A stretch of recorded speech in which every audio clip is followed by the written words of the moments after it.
All right. Welcome to Book Talk. We're doing the Sojourners series today, and I'm in the room with Catherine Gruben Smith. Hi, Katie. Through the surging power of the internet, all the way from Texas to Indiana. Exactly. Mm-hmm. And it's no secret that I'm a big fan of your work in particular, or in general, in the Sojourners books in particular. Thank you. I plug them fairly routinely on Book Talk because I like them. So take that. Yay! So I've got you on, and we're going to talk about the Sojourners. So, oh, you know what? I meant to, when I sent you, we'll circle back around. All right. So go ahead. First, before we get into any of the questions that I sent you, here's the here's the first curveball. I didn't even think about it. Tell me a little bit about you. What do you want the public to know about Katie? I am a writer because I want people to know more about the truth that's out there. And because the best way to do that, I think, is because you can slip in the back door with a good story and it stays with you a lot longer than just reading a nonfiction book. I think stories are something that latches onto our souls and we retain a little bit better, especially if it has deeper characters. And so that's probably the reason I got to writing. I also just like to tell stories because there's so many good ones out there. But that is the main reason. So if you pick up one of my books, you will definitely find a good story, which is kind of what I try to start with. But you're also going to end up with ideas to mull over along with it, because I've always enjoyed that type of thing. I am a mother of 2.5, I suppose you would say. I know, right? I'm pregnant. I have one coming out in August, Lord willing. So yes. Yeah, and I loved your baby reveal with the Incredibles family. That was fun. My husband has always been labeled Mr. Incredible, so it worked well for our family, and he fits in quite nicely. So yes, he is definitely a Mr. Incredible. Mm-hmm. And so I'm in Indiana. You're in Texas, just in case that wasn't clear before. Yeah. And in your author's blurb, which for some reason I'm trying, my pad would choose right now to decide it doesn't want to access anything. I've been having you issues. Call that out in your author's blurb that you're a Texan. I am. Is there a story behind that, or is that just for fun? Been a Texan New Mexican, because growing up, my parents would hop back and forth kind of between the borders. So I grew up in Texas at some times and in New Mexico at some times. So I guess my longest stint was in New Mexico for about 12 years. And then I got married, and my husband is from Alabama, but he has a job in Texas. And so he's my Texan Alabaman, and I'm his New Mexican Texan. And we like it here. Oh, it's a good state. It's a good state for raising a family. So. Okay. It's not that particularly interesting of a story, except that it happened. That's, you know what? Stories happen. Exactly. That's the way they go. Stories happen. Mm-hmm. And okay, so none of my video with your books on it is going to show up, but I know you've got one or two props handy, I'm certain. Oh, I'm sure. Where you can show some covers. So we adapt and overcome. Exactly. You have other members of your family, and I know we just lost one of those, but tell me about your corgis. We did have 4 dogs for the longest time, because my husband had 2, and then I had 2, and then of course we had 4. So I had 2 corgis because I was getting into dog breeding before I got married and started, having children instead. And so I had Beatrice, who was named after Shakespeare's character in, I believe that was Much Ado About Nothing, because she fit the personality quite well. And then I have Lynette, who's named after Gareth and Lynette from Tennyson, because she also fits the personality quite well. And she's about she's 8 at this point. So they're getting up there, but they're still having fun. And then we have one more big old dog who's, her name is Biscuit, and she's like a Catahoula pit bull mix. She's a sweetheart. She's not too fond of newcomers, but that just means that she pretends you're not there. She goes and sits in a corner, and you can come and pet her all you want, but she won't look at you. She'll just Fair enough. Yeah. Fair. Stare at the wall and pretend you don't exist if she doesn't know you well. Well, I know They're both very good dogs. You have regular updates on your corgis in your newsletter, so I put those out. Have to update the dogs. Okay, so let's talk about your books, right? That's why we're here. Yeah. Right.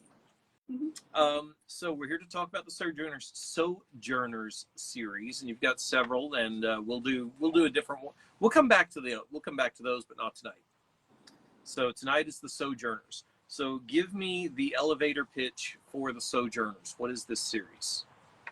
It's a post-apocalyptic world where the civilizations collapsed, and the humanity that was left after things started to calm down a little bit, they had one thing in common. They all had a book. I can post in my blog the whole collapse thing if people want to know more details on that one.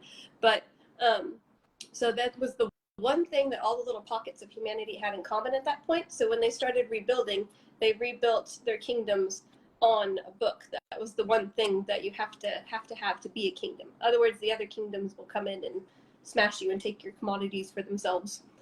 And so our story starts about 200 years after they started rebuilding in the book base age, and it's the Christian kingdom's book is stolen. The last Bible is gone, and they have to figure out what happened. What happens after that involves a misfit musician, Miss Chimera, lasers and hover cars, and a brother and sister trying to cope with the death of home, and lots of shadows and twists and intrigues that carry on through 6 different books before you find out what actually is going on. And much adventure is had. Mm-hmm. The only thing that I have not been clear about reading these is all of the action here in North America, or do they actually travel overseas? I haven't actually gotten around to creating a map for me to see it myself, but I think when the cataclysm happened with the whole dark matter and dark energy, that it kind of rearranged the continents as well, and so it looks a little bit different than it would otherwise. That's okay. That explains some stuff, because they're traveling around. And I'm like, okay, this is clearly New Mexico. This is clearly yes, and so forth. You would have at least some of the same climates, but yes, everything got changed around at this point. Okay. So that's just great. All right. So the heroes in your book are the Ravens. That's their troop name. They're performing musicians, traveling musician bards. Tell me, where did that and that's a theme throughout all of your books. And I was trying to load them up on my thing, so I had all the titles right at hand. And it's Raven's Ruin, Raven's Refuge, Dadgummit. Let me go and grab them real quick. I didn't bring them along. Let me go grab them real quick.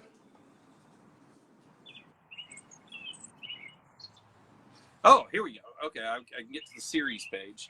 So, there we go. The 5 books that are out right now: Raven's Ruin, Raven's Rescue, Raven's Return, Raven's Refuge, and Raven's Reign. And as the series goes on, you can see they're starting to form a picture on the back of the spines. Yes, you showed me that. It's getting a little bit lighter as it goes along. That is so cool. That is very, very cool. Back to the one that just came out. It made it. Very good. So I didn't ask earlier, but I'm sure you know who's your artist. Casey Webb is my book cover person. She does an amazing job. Okay. Yeah. Well, it's fantastic. I love those covers. Me too. Yes.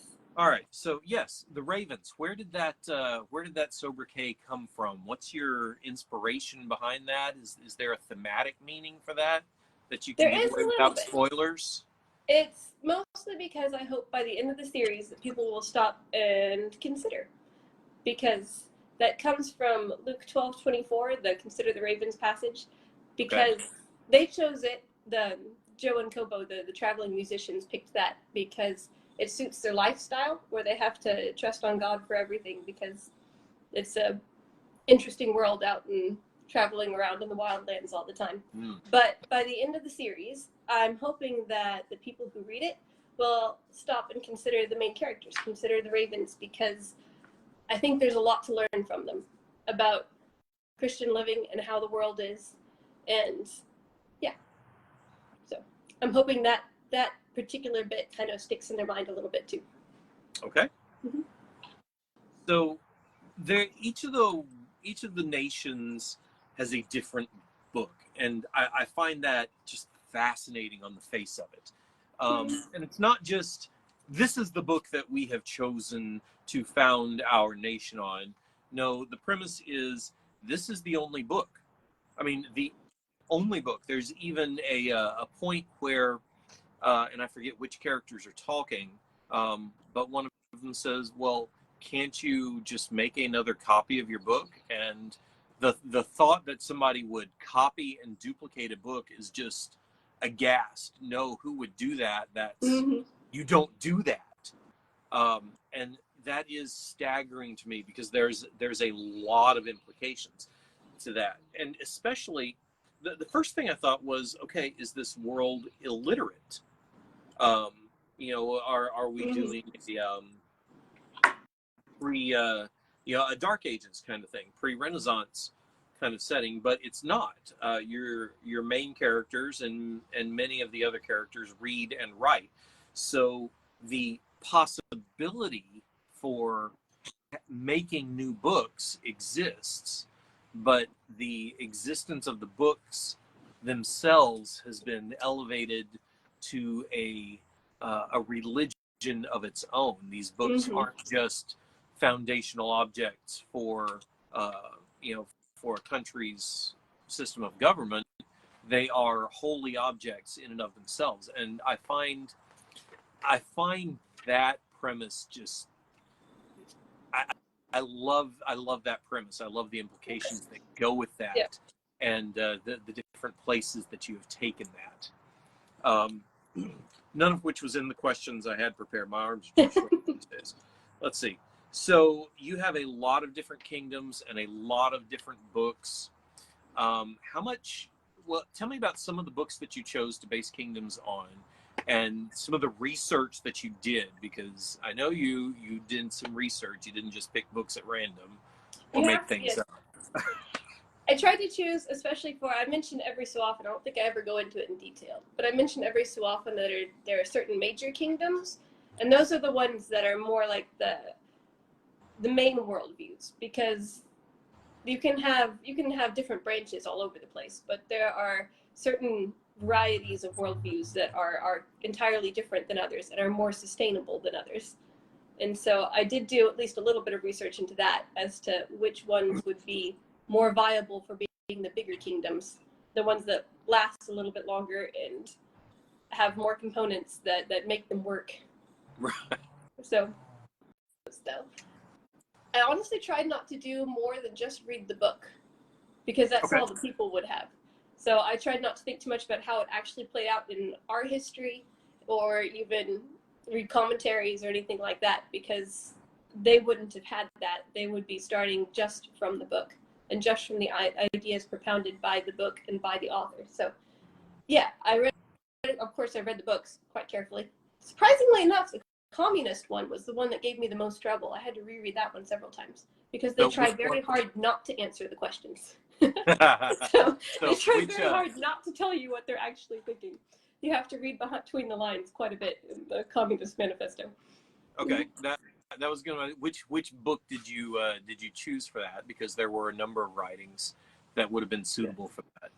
And which kingdom is based on the Communist Manifesto? That's the People's Kingdom. People's. Okay. Yeah. Okay. Yeah, and some of the other choices were, let's see if I can pull these off.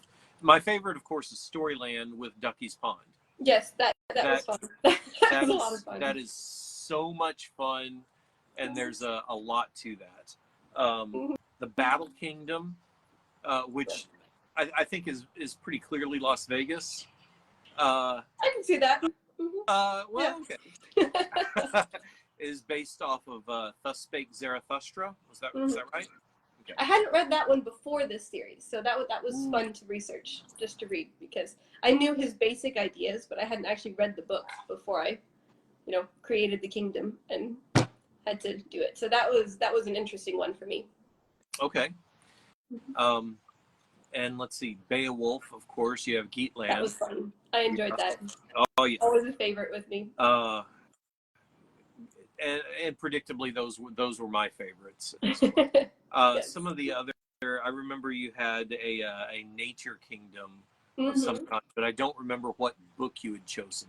It was I don't remember the exact title now. I'd have to look it up. Which one was that? Well, that's all right. But you know what? That is the homework assignment for the reader.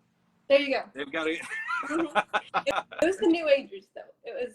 And of course, there's a ton of subsets as far as New Ageism goes, because it's not exactly one thing.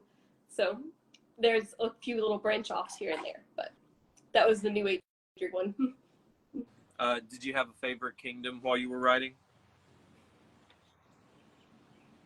Beowulf would be my favorite just for fun, just because I love that era. I love that poem. I've read several different versions. I have a couple of different translations that I've done just for fun. Fair enough. Yeah. Okay. Now, I have said many times that my very favorite element of your books are the black hole lasers. I love the black hole lasers. I don't know if that concept is something that you have come up with originally, but I've never seen it anywhere else. So I'm sure someone has somewhere, but I haven't found it other places yet. You know what? Sure, in a world with Larry Niven writing, anything is anything and everything has been done. But I love the black hole lasers and the uses that you put that to. That's been fun to explore, because dark matter and dark energy are two things that honestly it's hard to know if they even really exist, because nobody's ever actually proved it yet, but they're probably out there. And it was fun to get to experiment with the ideas of what you could actually use them for. Yeah. No so proof. I've thoroughly enjoyed that. Disproof. Exactly. There's no disproof yet, so I can use it in a book. Right. So tell me about your aesthetic for the technology, and some of the things that you really enjoyed about the tech and the other elements of the setting and environment, because you have some unusual creatures. Yes. So when the collapse came, it was mostly the dark matter and dark energy, but the labs that were using those also had, they were using, I forget what it's called all of a sudden, but they were using radiation to help fuel their plants. And so that's why, one of the reasons why everything went so bad so quickly. And that's also why there's so many weird creatures out there, because it took the animals that were there and changed them into something else. Just made lots of interesting little mutants and big mutants here and there. So that's been fun, just to consider what might exist if something cataclysmic came, and then 200, 400, 500 years down the road, what would it look like after things got swamped and then sort of rebuilt themselves? Well, I tell you what it would look like. You would catch a giant guinea pig, name it Prissy, and outfit it with anti-gravity steam-powered shoes. That's exactly. what you would do. I mean, why not? Yeah. Oh, goodness. So, let's, I know we, yeah. let's just carry on. I'll keep you all night otherwise. It's been fun to have my illustrator, Emily Gruben. She's done some work exploring the animals, and that's been a lot of fun to see what her concepts come up like, because they're always just a little bit different than what I envision, because she's a different person than me, and she's an excellent artist, so it's been fun to watch them come out from her pen. And the books are illustrated, so those are included in the text, and so you get to see Prissy and some of the other creatures. And eventually, I have one more book to come out, and then I need to do some other series and fun things first. But eventually, I would like to do like a sort of extended thing, an extra book for the series, where I get to put some of the appendices in there and expand on some of the ideas and add in some more animals and things of that nature. That and get her to do sounds like more a great deal of fun. Mm-hmm. I love source books like that. The Dragon Lover's Guide to Pern was one of that my type very of thing. Yes. Dragonlance did a couple of those, just popular art and resource books like that. Okay, so your heroes. Joe I would consider Joe the main hero of the group. He's certainly the most action-oriented character of the group. Mm-hmm. But Joe is a rather unusual hero. How do you feel about Joe? Because he reminds me of Thomas Covenant, a series of books that I revisit every now and then, because Thomas Covenant just works very hard to take the weight and the sins of the world on himself, because he can't figure out any other way to deal with the guilt of his own failings. And Joe strikes me as the same kind of character. So that's a reader's interpretation. Tell me about what the author. Yeah, that would definitely be a part of Joe for sure. That's definitely a part of why he does what he does. Is he does feel that, and he does act on it in that way.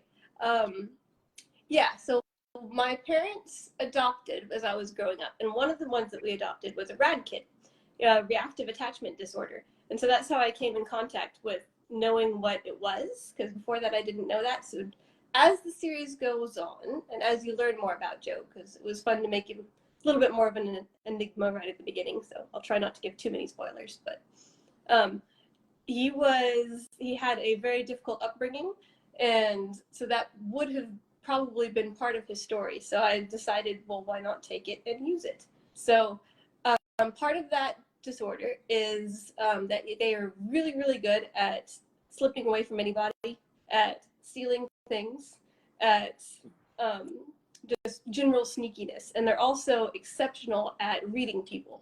They're really, really good at looking at somebody and automatically knowing which buttons to push, what makes a person tick, that type of thing.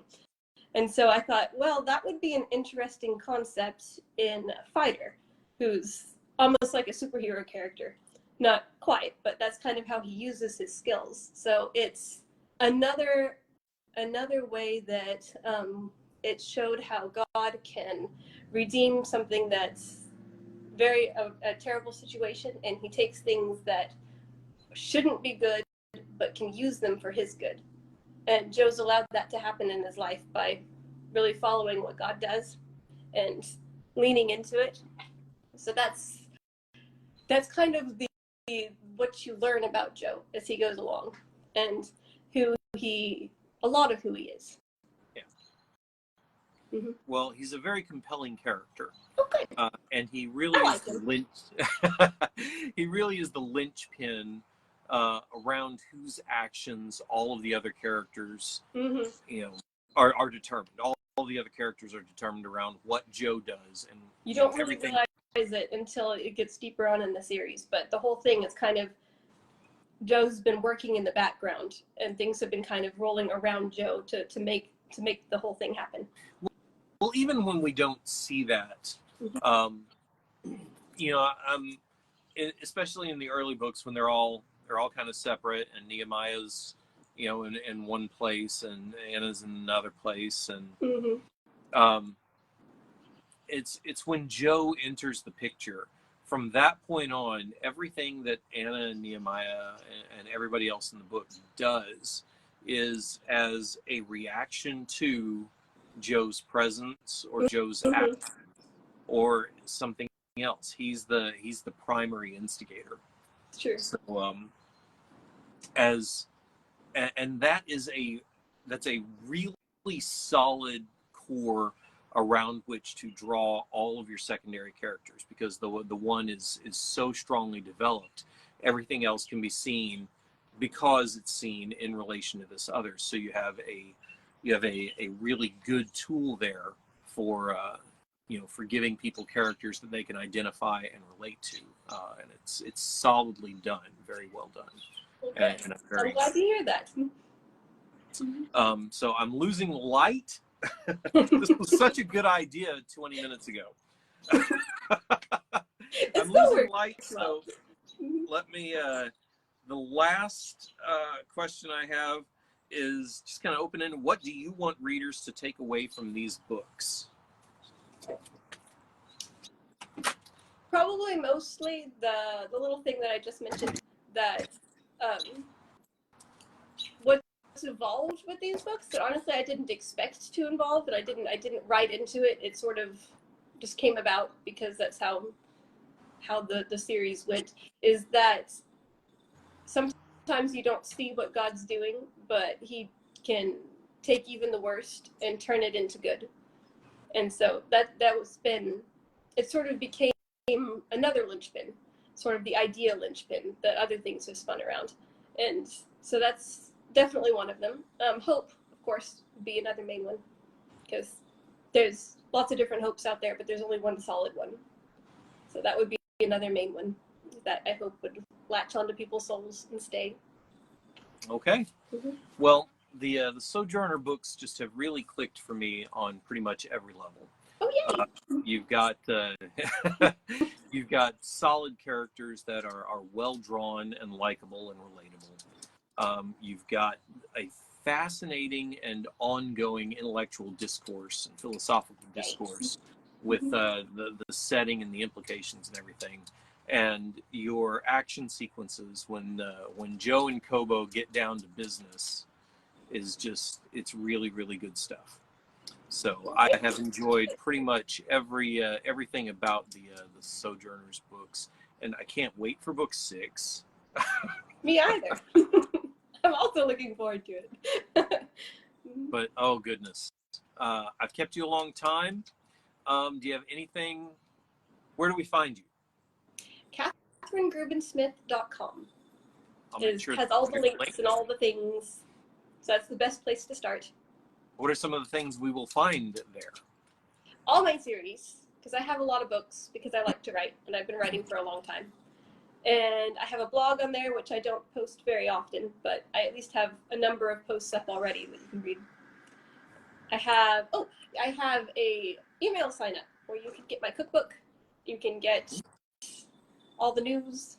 If you want all the news, I like sending snippets of my writing. It's about time to send out another snippet. Okay. And we can also find you at, I'm going to mess up the name, Lux Tenebris? Yes. Tenebris Lux? Post-tenebruslux.com. I'll link it.